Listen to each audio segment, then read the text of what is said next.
On November 16, 1776, as the British Army was attacking Fort Washington in northern Manhattan, Margaret Corbin accompanied her husband John to the battlefield.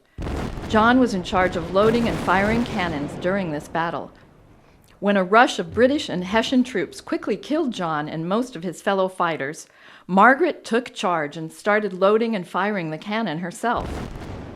Margaret is an example of the many women who risked their lives to help found and preserve this country. From the very beginning, women have been true citizens of this great nation. But women had few rights and no public voice as citizens. Colonial Americans had grown weary with Great Britain's tyranny. They were ready to declare their independence with an official document. As the men debated, the pen of one advocate for women's rights strongly stated her opinion. She urged her husband to remember the ladies. In a letter dated March 31, 1776, Abigail Adams wrote to her husband John, I long to hear that you have declared an independency.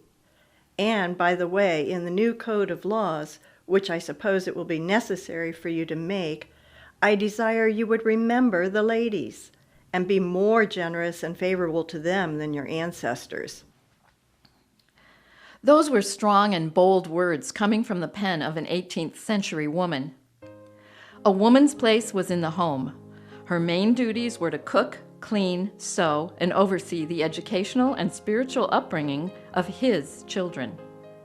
She was expected to submit to her husband regardless of the situation. She tended the garden, cared for small animals, and her excursions outside the home were limited. Rarely was a woman permitted to speak publicly, especially if men were in the audience or if politics were on the agenda. The Society of Friends, or Quakers, believed in gender and racial equality. They were staunch believers that all men and women were equal in the eyes of God. Their community in Waterloo, New York, modeled the concept of shared responsibilities between men and women.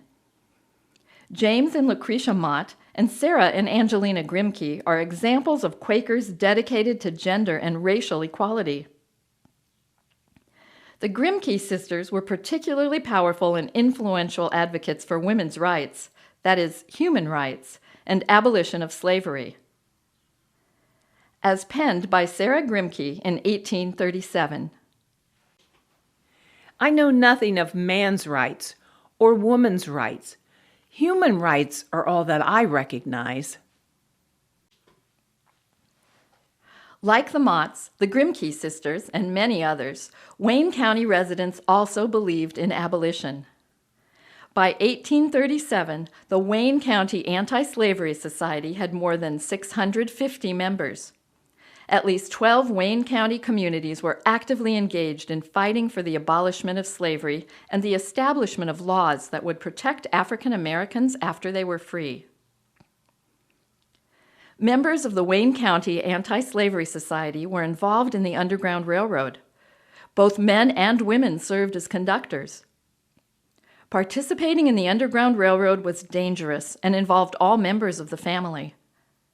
The family's livelihood, and often their very lives, depended on secrecy. Some of the houses recorded as stations on the Underground Railroad can still be found throughout Wayne County.